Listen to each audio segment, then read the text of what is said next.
Arahang Samma Sambuddho Mahakawa Bhutang Mahakavanhang Apivateyami Savakato Mahakavata Tammo Dhammang namasami Supatipano mahakavato Savaka Sangho Sanghang namami Namo Rasa Bhagavato Arahato Samma Sambuddhassa Namo Rasa Bhagavato Arahato Samma Sambuddhassa Namo Rasa Bhagavato Arahato Samma Sambuddhassa Iti piso mahakawa Arahang Samma Sambuddho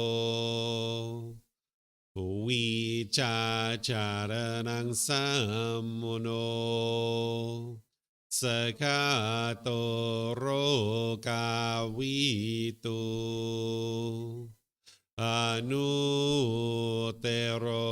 Purisa Dhamma Sati Satatawa Manusanang Bhutto Bhagavati. Okay, if you guys would like to slowly make your way out of meditation. Once again, welcome to all of you guys. Nice to see everyone here this morning. Welcome to everyone who's joining online as well. This individual that we refer to as the Buddha, over 2,500 years ago, he figured out how to get to enlightenment. What enlightenment is where the mind's completely peaceful, calm, serene, and content with joy. You no longer experience any discontent feelings. You will no longer experience any anger, sadness, frustration, irritation, annoyance, guilt, shame, fear, stress, anxiety, loneliness, boredom, shyness, resentment, jealousy. All of this can be eliminated from the mind through training of the mind. Right now, you might actually be thinking that it's other people that are causing these feelings. Maybe you think your mom and dad are angering you, or your brothers and sisters are annoying you, or maybe your boss is frustrating you. This isn't actually true. It's your own mind that's causing these feelings, and this is why you can eliminate them. If it was everybody else who was causing these feelings, you'd never be able to eliminate them. The Buddha figured out how to do this, and then he spent the rest of his life sharing those teachings so that people could understand how to accomplish this same mental state. Not only will you eliminate those discontent feelings, but you'll notice that your mind's focused. You have concentration, clarity, and deep memory because your mind will be performing optimally by this point. The Buddha discovered these individual pollutions that are in the mind, and when you uproot these pollutions out of the mind, your mind will start performing more optimally. So if you notice you have difficulties with focus, concentration, clarity, or memory, as you train your mind on this path, that'll all improve. You'll actually get to the point where all your relationships are harmonious. Both your personal and professional relationships, they'll be at ease, they'll be really blossoming. Because in the unenlightened state, you'll have a certain amount of bitterness, harshness, and hostility in your relationships. And as you're putting that out, you'll experience that coming back to you. you can see the relationships that you're in where you're bitter, harsh, and hostile. Those people are bitter and harsh and hostile right back to you. And you might think that those people deserve that, or they're the ones who are causing you to function that way. But it's actually your own mind that's causing this. This is why you can eliminate it.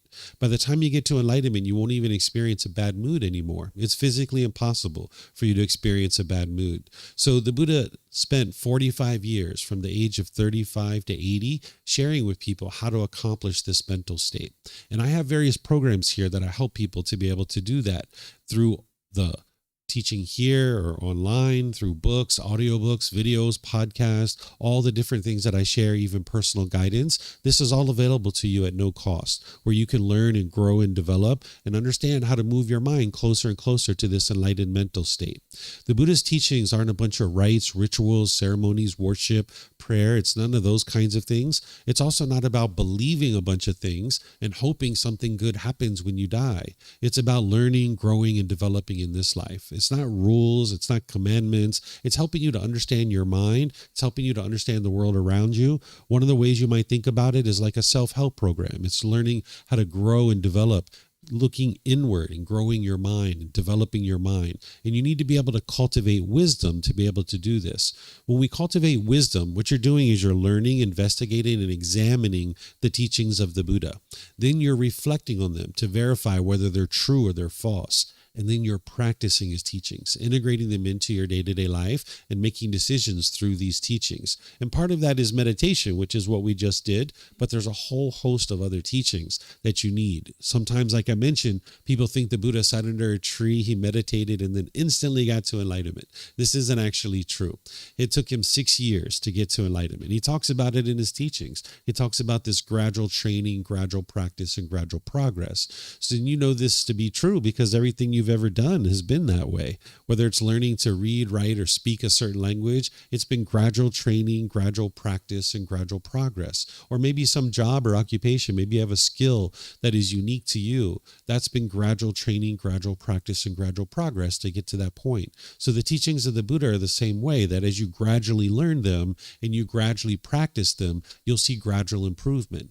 Because you know situations where you're angry and frustrated and agitated or annoyed, and when you're training your mind with these teachings and you have those same situations occurring and your mind's peaceful and joyful, you'll know that it's these teachings and this training that's actually helping you to accomplish that. And as your relationships are improving, you're going to know that it's from these teachings. So we have different programs here. On Sunday and Wednesday, we have something called our group learning program, where it's a great place for people to start. What I do is each Sunday I go chapter by chapter in this book. It's titled Developing a Life Practice, The Path That Leads to Enlightenment. And tomorrow I'm actually going to be in chapter 1 because we just restarted this program recently. So you can join this program here, or you can join it from anywhere because we live stream it, and you can attend on Facebook, YouTube, or Zoom. Or if you can't even attend the live class, it's recorded, so you can actually attend it that way. You can watch the recordings, and you can get these books for free. You can download them from our website. You can take it and go print it. You can get printed versions here by reimbursing us for the printing cost, or you can get it on Amazon if your country has access to Amazon. And that's the best place for someone to start, is in that program, or maybe in one of our other courses, like our Foundation in the Path to Enlightenment course. Not this week coming up, but the following week, we have a Harmony in Relationships course, which is helping you to understand how to develop harmony in your relationships. We have other retreats and courses all throughout the year that people can attend either here or online. This program on Saturdays is called our Pali Canon and English Study Group. What the Pali Canon is the largest, most complete collection of the teachings of the Buddha that we have available to us. It's 45 volumes of books that are this thick.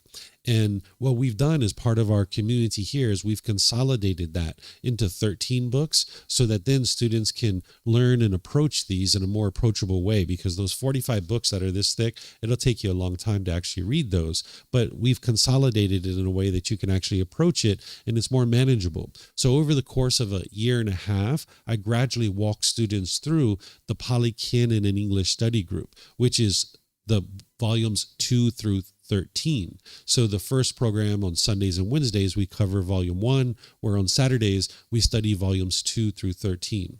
And while all those other programs that I teach is a more traditional style of learning, where I teach for 15, 20, 30 minutes, open up for questions, teach another 15, 20, 30 minutes, open up for questions, this program is more like a study group. And oftentimes people have already learned in other programs before they've come here, but I know many of you guys haven't done that, and that's okay. You're going to learn plenty today. But just understand this isn't where someone would typically start. And the way that we do this is more of a study group. So I'll show you guys how this works, is that here at the temple, or anybody who's attending in Zoom, if you like, you can actually volunteer to read one of these chapters. We have the chapters, which is the words of the Buddha here. In this particular chapter, you can see it's not even a page. It's just from this point down to here.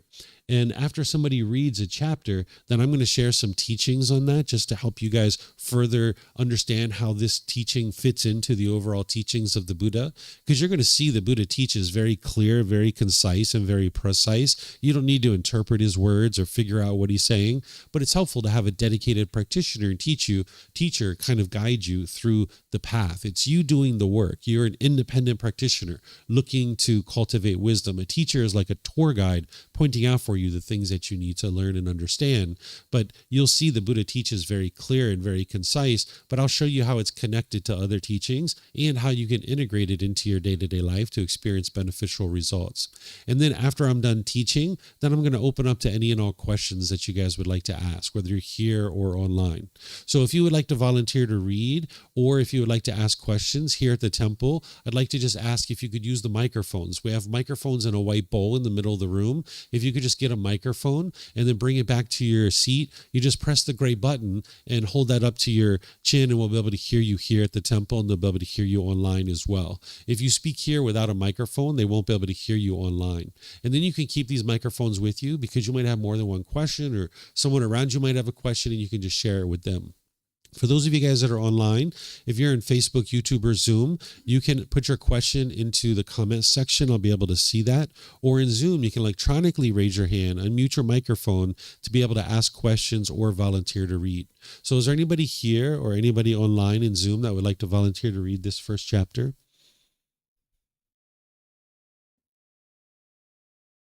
Okay, it looks like Chris is volunteering.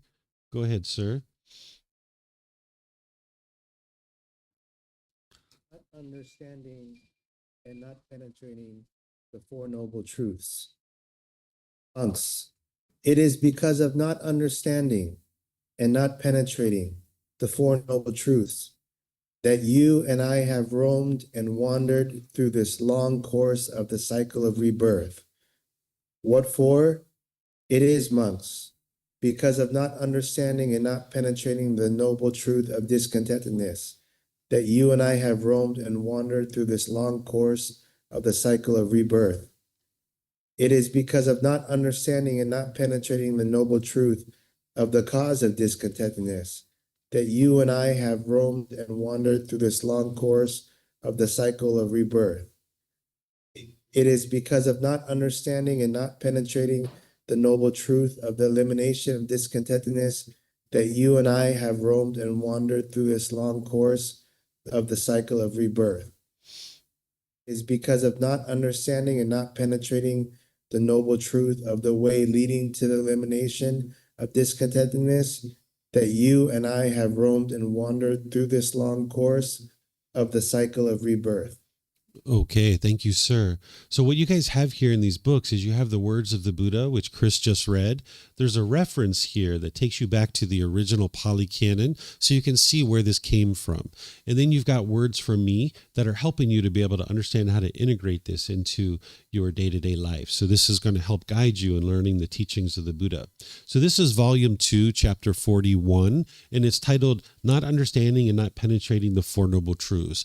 The Four Noble Truths is the very first teaching of the Buddha, where in 4 simple statements, you understand the problem that's in your mind, the cause of your problem, the elimination of that, and the path forward of how to actually solve it. And this is where people would start on the path to enlightenment, to be able to understand what it is that's going on within your own mind so that then you can actually fix it. And when you understand this particular teaching, you can have a real breakthrough. You can understand what's truly causing these feelings, that you don't need to just walk around believing that it's other people that are causing these feelings.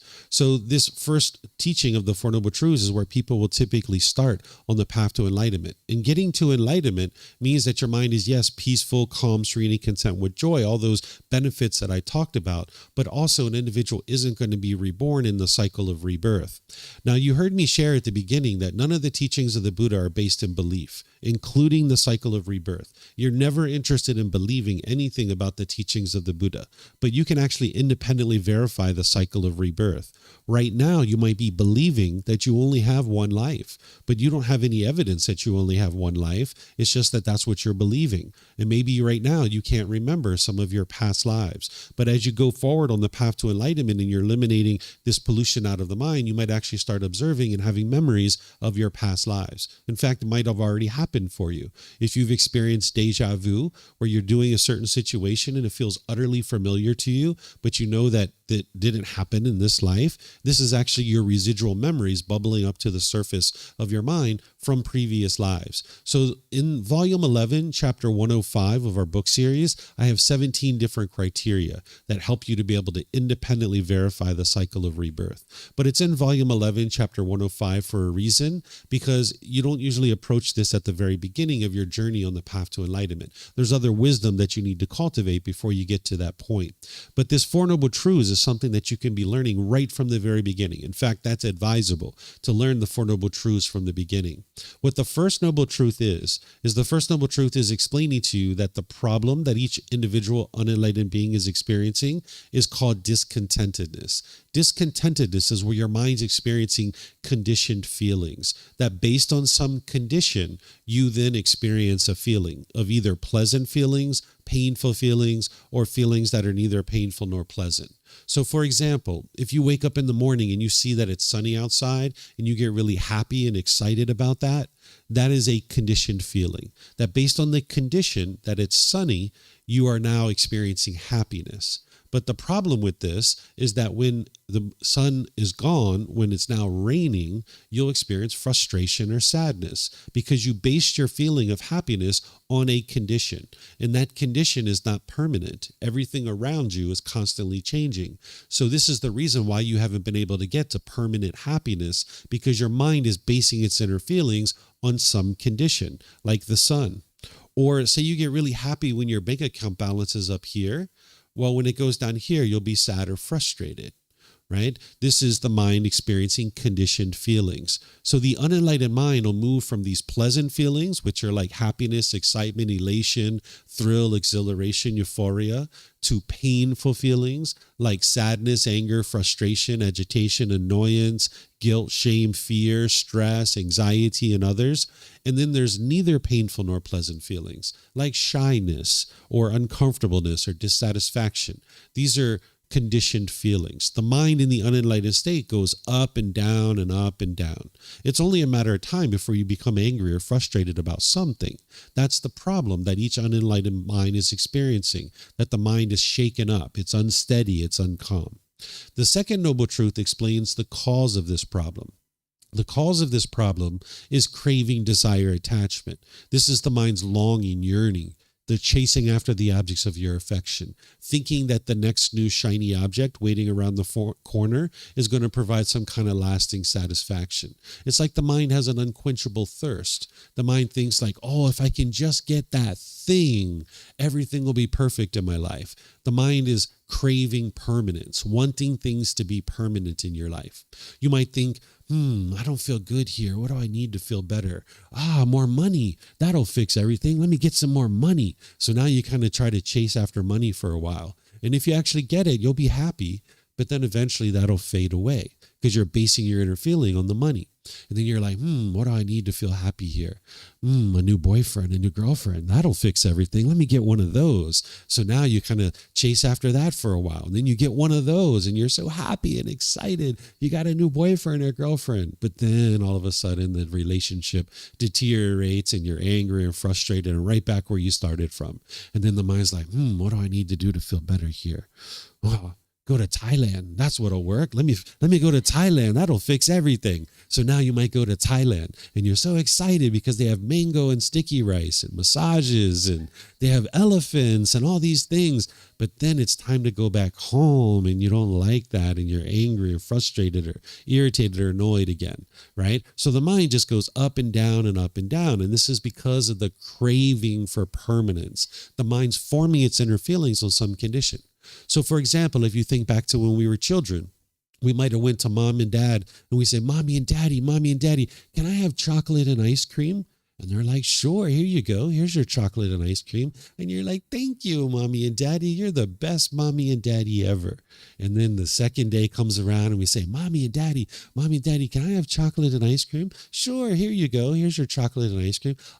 Thank you so much. We're so happy with our chocolate and ice cream. But then the third day comes around and we say, mom and dad, can I have chocolate and ice cream?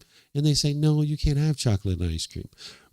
You're the worst mommy and daddy ever, right? This is the mind's craving for permanence. As long as the mind's getting what it wants, it'll be happy. But when it doesn't get what it wants, it's angry or frustrated or sad or some other discontent feeling. And because you live in an impermanent world, you're not going to always be able to get what you want. You can't get chocolate and ice cream every day. Even though we might have preferred that when we were a child, it's just not possible because chocolate and ice cream are impermanent. So the mind is doing this with so many different things in your life. It could be grandma and grandpa. As long as grandma and grandpa are alive, you're happy. But then when they die, your mind's not getting what it wants and what it expects. So there's grief and sorrow and sadness. It's not your love that's causing that. That's your craving for permanence. Oftentimes people think it's love that's causing this. If you're in a relationship with a boyfriend or girlfriend and you're so happy with that, well, then when you guys break up, you'll be sad or frustrated or annoyed. This is the mind craving permanence. Or let's just say you get a brand new car. And you park it at a store and you go inside and when you come out, there's a scratch on your car. If you get angry or frustrated in that situation, that's the craving for permanence. This car is not permanent. The paint's going to fade. The tires are going to need to be changed. The upholstery is going to get ripped and torn. The mind is craving permanence while you live in an impermanent world. So if you can see this and have this breakthrough to be able to see what's causing your discontent feelings is craving, desire, attachment, then you can actually fix it. And that's what the third noble truth explains. But before we do that, make sure you independently verify what I'm sharing with you. Because remember, the teachings of the Buddha aren't based in belief. Don't believe me. Don't believe the books. Don't believe anybody. You need to be able to independently verify it for yourself. So take a recent situation where you've been angry or frustrated, irritated, or annoyed. Could have been this morning. Could have been yesterday or last week. Look at that situation with these fresh eyes. What did your mind want? What were you longing, yearning for? What were you expecting? And if you would have gotten it, you would have been happy. But because you didn't get it, you were angry or frustrated or annoyed. If you can see this, then you can have a real breakthrough. But if you can't see it, let me know when we get to the question period and I will help you. Because there's been plenty of students over the years that needed help. I had a student one time contact me. They said, David, I know you teach that it's my mind that's causing these feelings, but I need to talk to you because I'm sure it's my wife that's causing these feelings. And I said, okay, what do you got? What's going on? Like, well, I went to work the other day and my house looked beautiful. And I came home and she had this craft project all over the house. And when I walked in, I instantly got frustrated and angry. Didn't she cause me to be angry? I wasn't even there. She's the one who messed up the house. I said, no, it's your mind. Your mind caused its own frustration. You were craving permanence. You went to work with a certain expectation that your house was going to look exactly the same when you came back home. All you experienced was impermanence. All you experienced was change. That's all that was. Just like when it goes from the sun to rain, all that is change. When you experience your bank account going from here to here, all that is change. And you live in a world full of change. But your mind craves permanence. Or another way to say this is that the mind does not like impermanence. It doesn't like change. Look at your life. When you were having the most struggles and difficulties in your life, it was when things were changing. You were changing living locations, you were changing jobs or occupations, your relationships were changing. Whenever you were experiencing significant change in your life, those were the most challenging times in your life. But you can overcome this and you can completely transform this where the mind is understanding of this and comfortable with this. But it takes gradual training, gradual practice, and gradual progress. But it starts with having this breakthrough to being able to see what's truly causing these feelings. It's the craving, desire, attachment. It's the longing, the yearning, craving for things to be permanent. It's almost like an unquenchable thirst that the mind has. It just thinks if I can get that next thing, that's going to make everything better. So it chases and chases and chases. But sometimes when I talk about this, and now I'm going to talk about the third noble truth, that the solution to this is eliminating your craving, desire, attachment. If you eliminate that craving, desire, attachment, the mind actually will be completely peaceful and joyful. And when I talk about that, people are like, hold on a second. If I'm not chasing and I'm not longing, yearning, and I'm not desiring these things, wouldn't my mind swing all the way to the other side? And the answer is it might, but that's not where the Buddha is guiding you to be able to experience the peace and the joy. Because if you're chasing after the objects of your affection, you're not going to be able to get to complete peace and joy there. But if you swing all the way to the other side where you're dull and lethargic and lazy, you're not going to experience peace and joy there either. So that's why the Buddha taught this middle way, where you gradually pursue your goals, objectives, or interests with enthusiasm and ambition. But you need to know how to do that without craving, desiring, and attaching. That's what the mind doesn't know how to do in the unenlightened state, and that's what the training is. So the third noble truth is explaining to you that you can eliminate your discontentedness by eliminating craving, desire, attachment. The mind's longing, yearning, and wanting and expecting things to be a certain way. Because the mind has this idea of this is the way things should be, and I want everything to be this way. And if it's this way, I'll be happy. But if it's not that way, I'm not happy. And that's what the mind's experiencing, that up and down and up and down. So what's going to help you to be able to train your mind to do this is in the fourth noble truth. The fourth noble truth is the way to eliminate your discontentedness is to practice the Eightfold Path. The Eightfold Path is the complete, perfect plan that's going to guide you in how to understand how to train your mind on an ongoing basis, which meditation is part of that Eightfold Path, but there's other parts to it too. It's not the entire Eightfold Path. You wouldn't be able to meditate your way to enlightenment. You need meditation in order to get to enlightenment, but you wouldn't be able to meditate your way to enlightenment. There's other things you need to learn and cultivate the wisdom.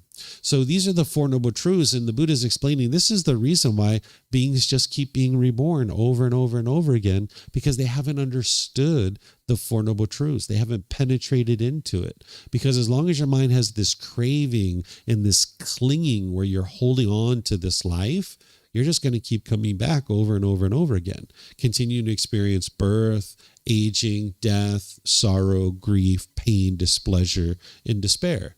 But if you can train your mind in getting to this enlightened mental state, you can experience peace and joy for the rest of this life. You'll be living the ideal life by the time you get to enlightenment. So I'm going to stop here and see if you guys have any questions about this discourse or anything that I've been sharing, because sometimes people say, surely it's other people that are causing me to be angry and frustrated. So if you have some of those examples, I will help you to see through that, how it's actually your own mind that's causing this, because this is an opportunity for you to really have a breakthrough so that you can then actually start working on what is the real challenge in the mind.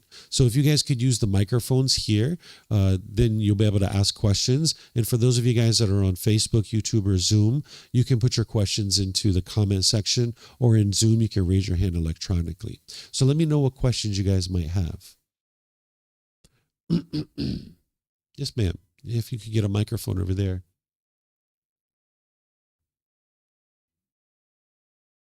And while you're getting your microphone, I'm going to answer this question on Zoom. Somebody's asking a question here. It says, "Good morning, Master. Why is the Mahayana sect have the belief of the cycle of rebirth and the Theravada sect does not?" So there is no belief in the teachings of the Buddha. The Buddha never taught you to believe anything, because with belief, you don't know what's true or false. You're just believing it because somebody convinced you to believe it, or you convinced yourself to believe it. You need to be able to see the truth. And true reality is all of these different schools of Buddhist teachings will typically talk about the cycle of rebirth in one way or another, but like you said, some people are believing it. So if in the Mahayana tradition or in the Vajrayana tradition, they're actually believing in the cycle of rebirth, then they actually haven't penetrated into it to be able to see the truth that it actually exists. In the Theravada tradition, if someone's practicing what the Buddha actually taught, they've penetrated into it to be able to independently verify that it actually exists. You're not believing in the cycle of rebirth, but it's actually true that it actually exists. So here in Thailand, they practice the Theravada tradition. So they understand the cycle of rebirth. Not everybody, of course, because that would be permanence, but that is part of the teachings of the Theravada tradition. Is the cycle of rebirth is in there as well. The original word that the Buddha used in the Pali Canon is samsara, and that's typically translated to the cycle of rebirth, where a better way to think about this is the cycle of new existence, because there's not anything that's actually being reborn. It's actually a new existence every single time. It's a new body and a new mind every single time. So when you hear people talking about reincarnation, or they're talking about a soul or anything like that, none of that is the teachings of the Buddha. He never taught that a soul exists or that a soul doesn't exist, and he never referred to it as reincarnation. It's more of the cycle of new existence, where every single time it's a new existence. Yes, ma'am. You just need to press the button. There's a gray button on there, and you'll see the lights come on. There you go. Now it's working. So my question is about when you say eliminating those feelings.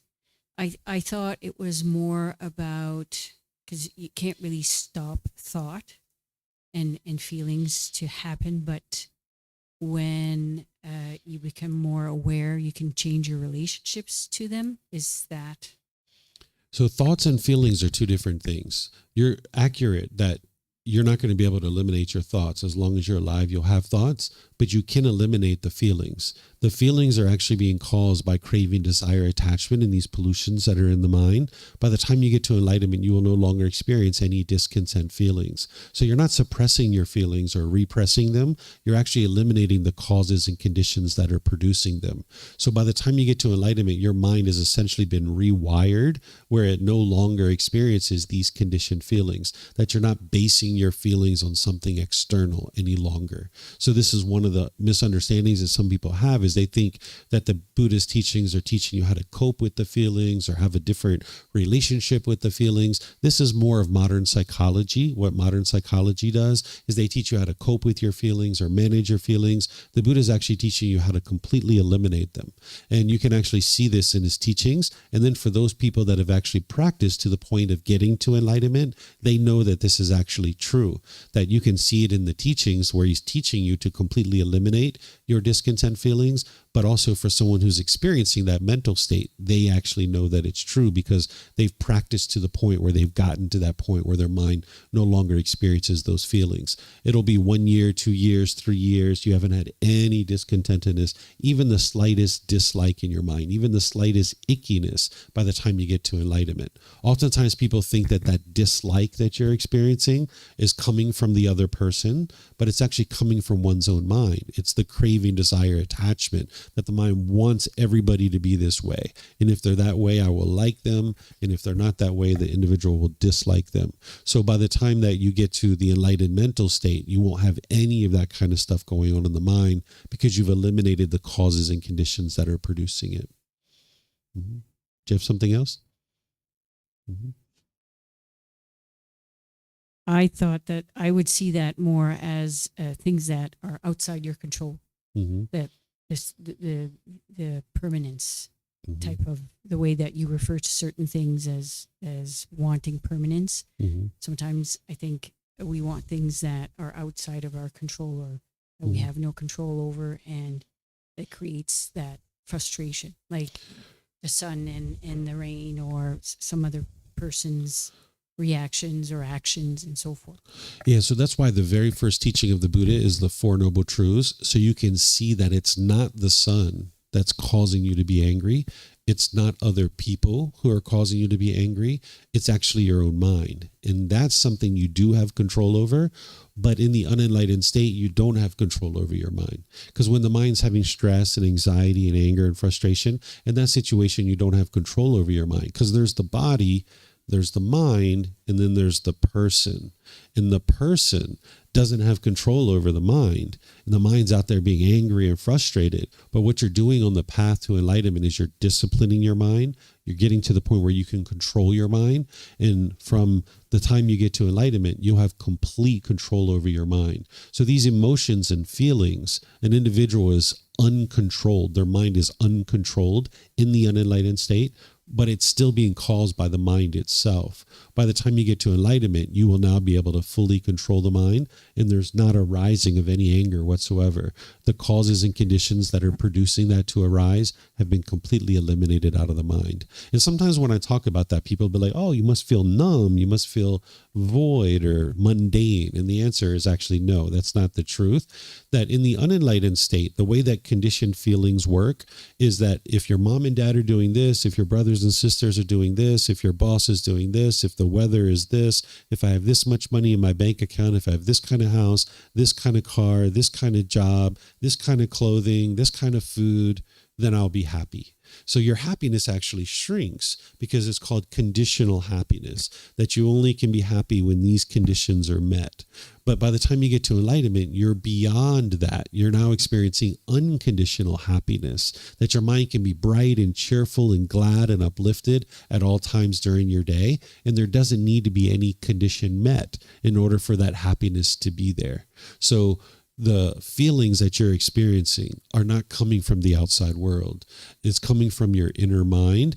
And by you actually being able to penetrate into the Four Noble Truths, you'll be able to see that for yourself. And now when you see that it's your own mind that's causing those feelings, now you apply the tools and the techniques to eliminate it so that now you can experience the peace and joy. And that's through gradual training, gradual practice, and gradual progress. Mm-hmm. Any other questions? Yeah, Ted. David, example from this morning,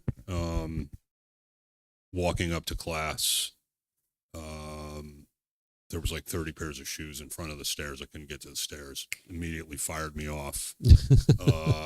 And it is crystal clear the impermanence of that situation. Mm-hmm.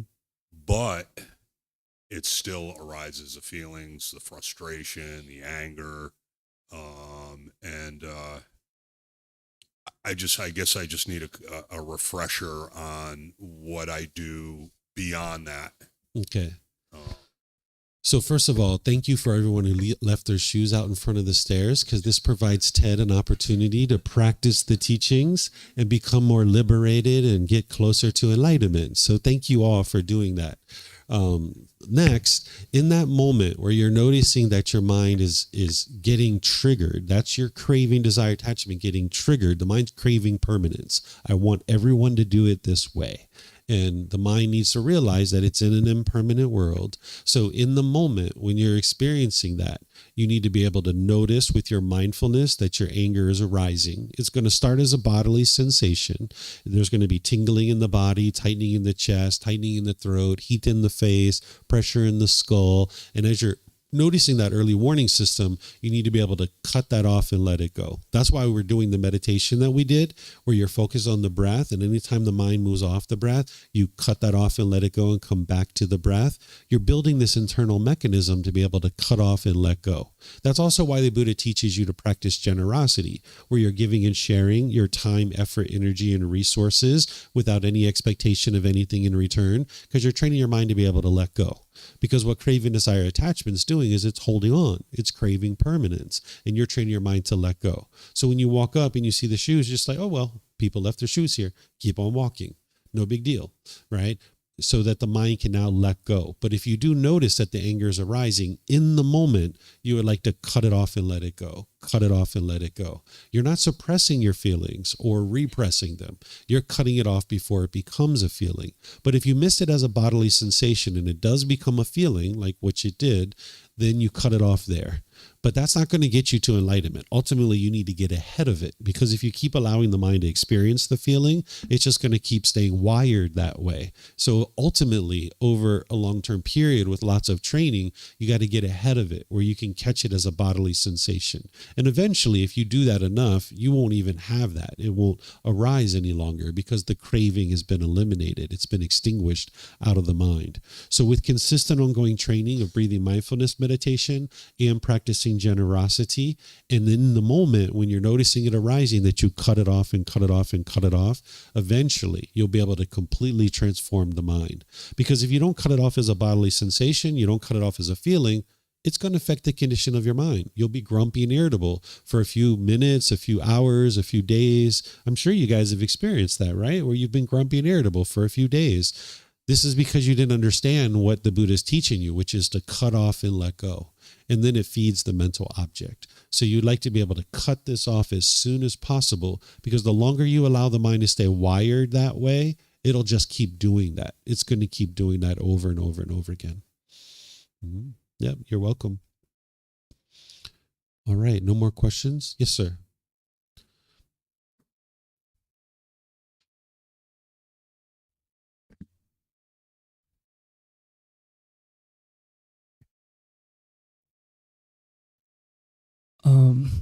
So I see myself doing something similar.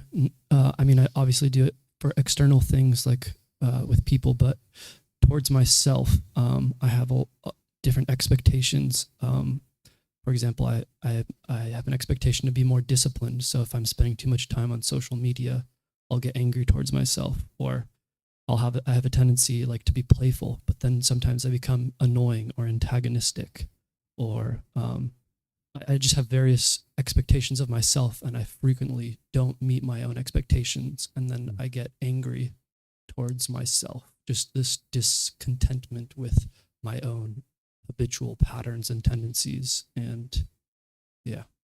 Yeah, that's the craving, desire, attachment, the wants and expectations that you're putting on yourself. That's the craving for permanence. And you need to understand you're a work in progress, that you're not perfect yet. Only an enlightened being is going to experience that perfection of the mind. So you're going to experience these challenges and missteps along the way. So oftentimes people set goals in their mind, and if they accomplish that goal, they get really happy or excited about that. And if they don't, they'll get angry and frustrated. That's not actually a true goal. That's a craving, desire, attachment masquerading as a goal. What you would like to do is have a true goal where you work towards certain goals and objectives, realizing that you're not going to always achieve them because of impermanence. You can't always achieve all your goals. But if you're working towards your true goal, which is a true goal, which means you're not forming your feelings based on whether you accomplish it or not, then say you're 80% of the way there, you can look at it and say, what can I do here? I can add more time here, give me more time to be able to accomplish this goal. I can add more resources. I could maybe just be fine with 80%. Maybe 80% is fine. I don't need to go any further. Then you can maintain your contentedness and maintain your joy. But as long as you put expectations on yourself, now you're burdening yourself with that craving for permanence. And now you can only be happy if you get what you want. So you need to learn how to work towards something, understanding that you may or may not accomplish it, and that's okay. Just the fact of working towards it is actually beneficial. If you understand the ultimate goal in this life is to cultivate wisdom, then no matter what you do, you're cultivating wisdom. So there's no such thing as failure, no matter what you do. Even if you started a business and you had to close your business, you haven't failed. You actually gained wisdom, so that if you ever decide to start another business, you have more wisdom. So everything you do in life is always cultivating wisdom. So there's no such thing as failure in anything that you're doing. So if you're 80% of your way to your goal and you realize I really need to meet this goal just figure out a way to keep it going forward. Just don't constrain yourself with a certain timeline where you're so rigid and you're chasing after it. And what's going to help you with that is, again, the Eightfold Path. You're going to need to learn the Eightfold Path. I teach it in all the courses and all the programs that I teach, and it's been recorded many times. It's been in the books. You're going to need to be able to learn it with the original words of the Buddha, because oftentimes people aren't learning with the original words of the Buddha, and they're misled. They think that, you know, the Buddha taught one thing or another, and they're misled into what the Buddha is actually teaching. So you need to be able to see exactly what he taught in his own words, and that's what's going to help you to be able to then practice yourself and experience the true results. Thank you. Yep, you're welcome. Okay, I think that's all the questions. Oh, we have a question on, oh, we have another one here? Okay, sure. We have one on Facebook too. Yeah, I used that chocolate and ice cream for you intentionally. Okay. Hello. Yeah. I didn't want to give example, but I might just do, because this morning I was angry, Mm-hmm. and I'm trying to practice kindness and understanding every day, but I just woke up, lack of sleep and big plans ahead, and I opened a bag of laundry I had done by someone last night. And a week ago, I was so pleasantly surprised. It was all nicely, neatly folded. So I just had the same expectation, Mm-hmm. as you said, expecting permanence. And it was very creased. And we just had this big plan for the whole day. And now I feel like I need to iron it all, and made more work for me. And I was in two minds. I was angry because I then had to change my plans. Mm-hmm. And on the other side, I felt, well, it's a silly thing to be creating confrontation over, or going back and expressing, you know, my dissatisfaction. And in these cases, I don't know how to react or what to do, Mm-hmm. because I'm not enlightened, very far from it. So what do I do when I'm not skilled enough? Like, do I dissect the situation, try to understand why they didn't do what they promised to do? Or do I remove myself and try to take my mind off it? I never know what to do. What's the first step in this situation? Sure. The first thing you like to do is look inward at why your mind's discontent, because it's always craving, desire, attachment. But you like to see, what is the craving, desire, attachment? What are you longing, yearning for? And in this situation, it sounds like you spotted it, that there was a certain thing you were expecting to have happen with this laundry that happened initially, but it didn't happen the second time that you had the laundry done. So you can see this impermanence. So the first thing you got to do is get rid of your own craving, desire, attachment. So, because what you'll tend to do when your mind is having craving is you'll go down to the laundry shop, and now you'll be bitter and harsh and hostile potentially with them. And now you'll end up damaging your relationships, right? So you're not interested in becoming unskillful, because that anger and frustration is coming from one's own mind. So the first thing you'd like to do is get rid of the anger and frustration within your own mind, because it's not the proper time to talk when you're angry and frustrated. So once your mind's calm, and it might take a day or two, or maybe longer, maybe an hour or two, and you don't know, but just cut that off, right? That's what you're doing, is cutting that off. Then if you'd like to go down to the laundry shop and talk to them and ask them if they're able to do what it is that you asked them to do, you'll be in a better position to be able to do that. So the Buddha's teachings aren't just saying, okay, just accept everything that's going on around you and just kind of float through the world. Oftentimes people think that the Buddhist teachings are passive, which actually isn't true. You can talk to people and you can resolve certain challenges that you're experiencing with certain things that are happening in your day-to-day life. But it's just important to understand that that discontentedness that you're experiencing isn't solved by getting the laundry shop to do something a certain way, because they're going to do things differently each time. A lot of Western countries, it sounds like you come from a Western country, we tend to try to make things permanent. Like I grew up in the USA, and every suburb is almost exactly the same, where you've got, the same stores, the same restaurants, the same thing. And they try to create this permanence, and people's minds tend to hold on to this, where you might be used to that. But now you're living in a society, or at least you're visiting a society, where people are very comfortable with impermanence, and there's tons of impermanence everywhere around you. And, they're not trying to create permanence here. So going to the laundry shop and getting them to do things a certain way isn't going to solve your discontentedness. But if it's something that they agreed to do, if it's something you paid to do, have them do, and you need them to be able to do this thing, there's no harm in you going to talk with them and having conversation to try to get them to do what you need them to do. But you'd like to do that calmly and patiently, and realize that it's not going to solve your anger and frustration, and that in some situations, these kinds of things are going to happen. There's times where students are here and students put away all their stuff when they are done in class. But there's other times where students leave some of their stuff around, and it's got to be cleaned up after class. There's some classes where students are very diligent in making sure everything's put away, but other times they're not. So you just got to understand that this is impermanence, and then you just make a decision to accomplish the things that you need to accomplish, and doing that calmly. But you're not going to be able to do that very easily until you've trained your mind. You really need to train the mind with the Eightfold Path, is learning the entire path. And that's what's going to actually help you to completely let go of these situations. Because right now I'm just giving you little bits and pieces, but you really need to understand the entire path.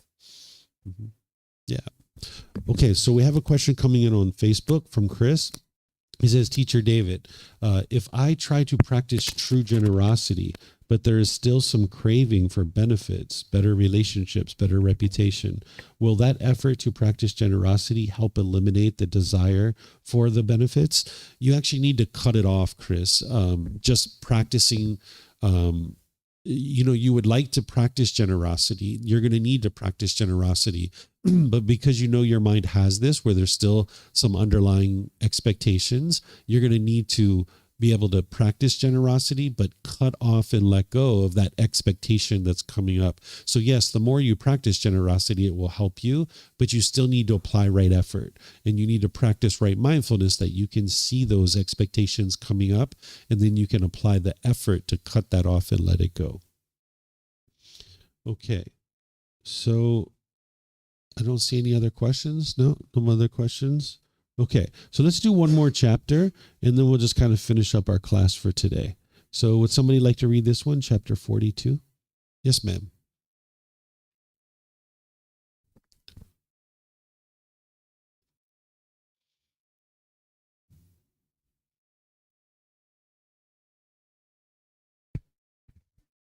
The mind has attained the end of craving. Through the round of many births I roamed without reward, without rest, seeking the house builder. Painful is birth again and again. House builder, you're seen. You will not build a house again. All your rafters broken, the ridge pole dismantled, immersed in dismantling.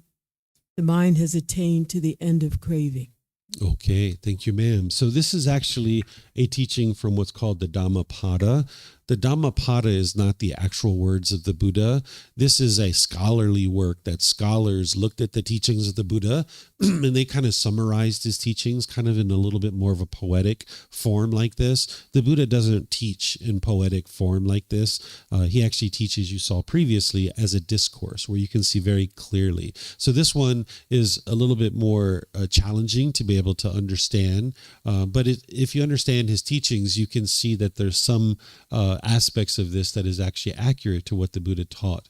So here what he's talking about is, through the round of many births I roamed, without reward, without rest, seeking a house builder. So continuing to be reborn over and over, it can be kind of exhausting. Obviously there's certain benefits and certain enjoyment of life. The Buddha didn't look at life in a pessimistic way. Sometimes people think that's the case. But of course, as an enlightened being, you're experiencing complete peace and joy. Your mind's completely uplifted. But in the unenlightened state, life can feel somewhat miserable sometimes. When you're angry, when you're frustrated, when you're agitated and annoyed, when you're experiencing grief and sorrow and displeasure.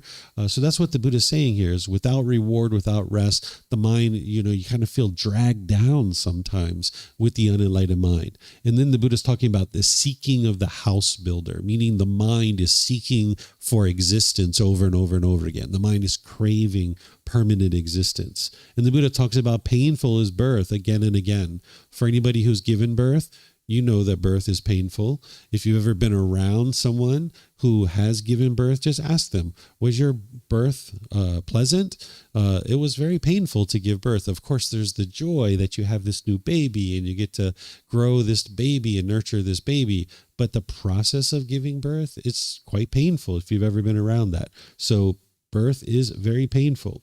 Then house builder, you've been seen, meaning the Buddha has seen what it is that's creating this rebirth over and over and over again. You will not build a house again. He's saying that he's eliminated craving, desire, attachment. He's gotten rid of that because that's what's actually causing the rebirth over and over and over again is craving, desire, attachment.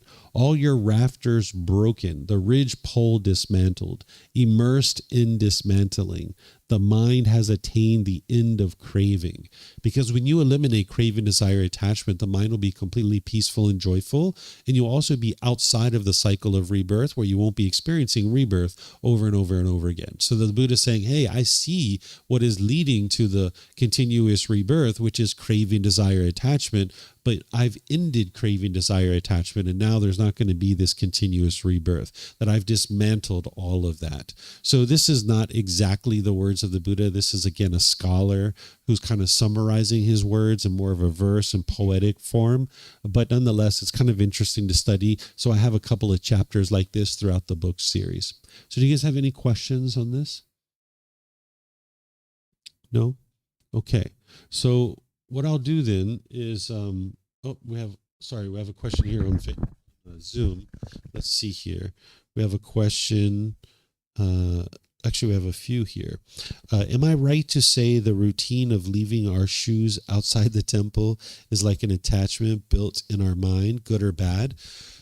It's not the fact of doing something that is considered the attachment. You need to look inside the mind. The fact of putting your shoes in a locker, not a locker, but the little storage boxes we have, versus putting them in front of the steps, you can't say that one of those is attachment and one of those are not, because it's not the action itself that necessarily determines whether it's an attachment. It's what's going on in the mind. That's why each individual needs to develop mindfulness to be able to see if the mind's longing, yearning. And the teachings of the Buddha aren't about good or bad. It's about understanding what's wise and unwise, what's wholesome and what's unwholesome, and what are the decisions that lead to any particular result that you experience. So if you get away from that good bad idea and saying like, okay, if you put your shoes in the storage lockers, it's good. If you put your shoes outside the steps, it's bad. There's different ways to do it. Not everybody is going to put their shoes in the storage locker. That is impermanence. It's normal. So the mind needs to get away from that, and you need to be able to look inside your own mind and see what is the mind longing, yearning for. So what Ted was explaining is that his mind was longing, yearning for everyone to put their shoes in a certain place, and that's why he experienced a discontentedness. But that's the permanence that the mind's longing, yearning for. You're not going to be able to experience that. So the mind needs to let go and realize some people are going to put their shoes in the storage, some people aren't, and that's their choice. It's not going to affect me because I understand impermanence and that everybody's going to do things differently, and that's okay. And now you can maintain your peace and maintain your joy where you don't want everybody to do things a certain way every single time. And then here's another question. The house builder quote seems to appear in many places. Does it not appear anywhere in any suttas? Is it only always in the commentaries or Dhammapada? Yeah, I've never seen it in the suttas. If you have, you're welcome to send it to me and I'll look at it. But it's always in the Dhammapada because That's a scholarly work that is summarizing the teachings of the Buddha. It's not actually the true words of the Buddha. And in order to get to enlightenment, you're going to need to study the suttas, which are the discourses, and then don't believe those, but learn, reflect, and practice to be able to see the truth for yourself with those. Okay.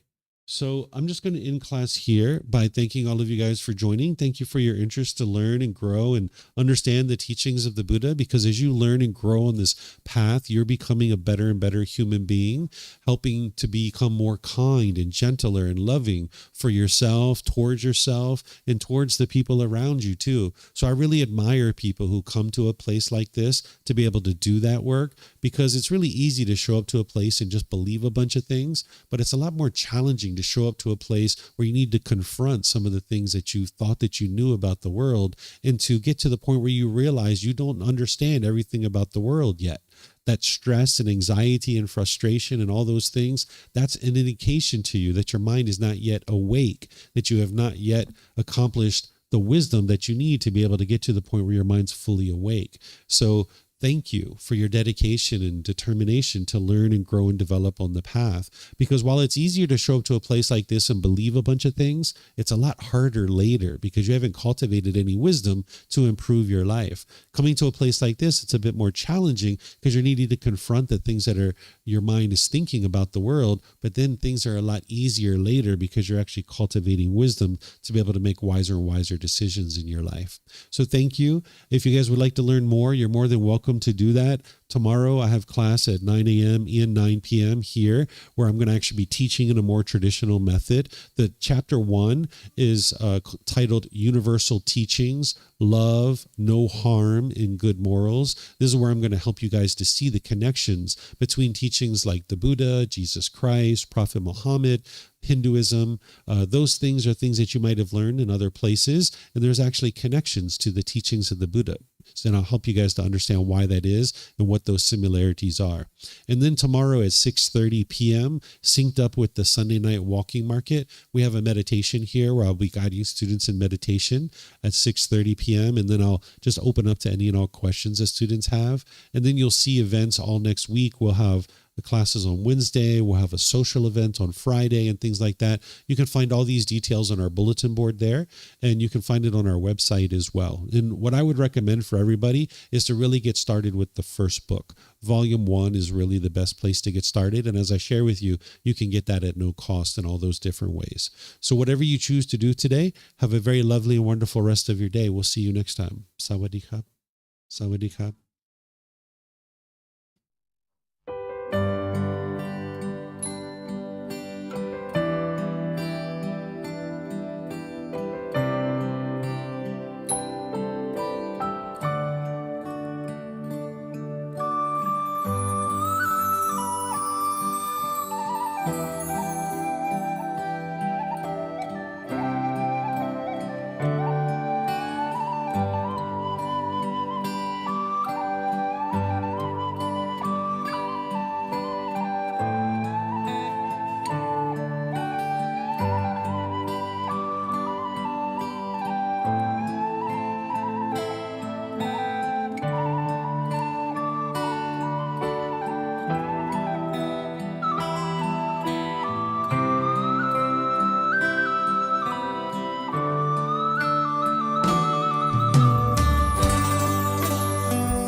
Thank you again for watching. Enjoy your meditation. Look forward to seeing you online and answering any questions that you might have. Thank you so much.